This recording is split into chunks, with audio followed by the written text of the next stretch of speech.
In 1999, Coretta Scott King and her family filed a civil suit to bring more information regarding Dr. King's death to the public eye.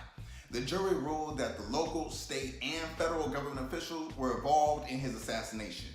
So while most people remember him for his "I Have a Dream" speech, I want to focus on the last days of his life, before he was assassinated by most likely the same FBI that had been monitoring him since the Montgomery bus boycott in the 1950s. Dr. King's first phase was about legal rights and discrimination, the Civil Rights Act and the Voting Rights Act, but in the 1960s there were a series of riots, the most famous one being the Watts Rebellion in 1965, that promoted a different agenda. There were issues of poverty, of joblessness, of still segregation, healthcare. Dr. King and a series of other civil rights leaders started pushing towards that direction.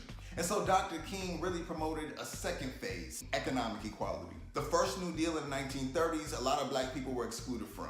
So now they were promoting a second New Deal. So in the months before Dr. King went to Memphis before he was killed, he was promoting a multiracial coalition to take money that was being spent on the Vietnam War to serving human needs. And so this set the FBI off. Throughout the 1900s, the FBI had attacked, they had killed, they had jailed, they had deported communists, black and white. And so pretty much every civil rights activist was being monitored and was labeled a communist. But if you were against the Vietnam War, that was a bell. And so Dr. King really was into the Memphis sanitation strike because it felt it aligned with his Poor People's Campaign. And that campaign demanded jobs, unemployment insurance, a fair minimum wage, and education for poor adults and children. But sadly, the King of Love, as Nina Simone sang, was killed on April 4th, 1968. But don't let anyone rewrite your history. Most Americans did not approve of Dr. King while he was alive. Congress did not want a national holiday.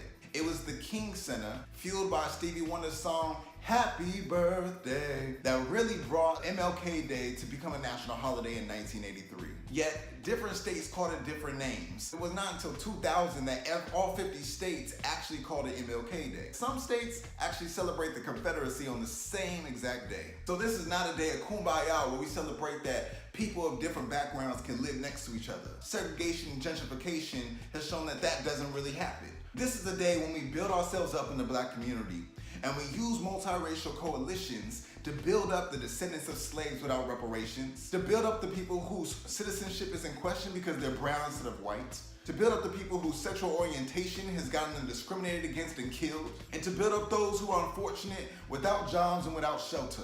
This is a day on, not a day off.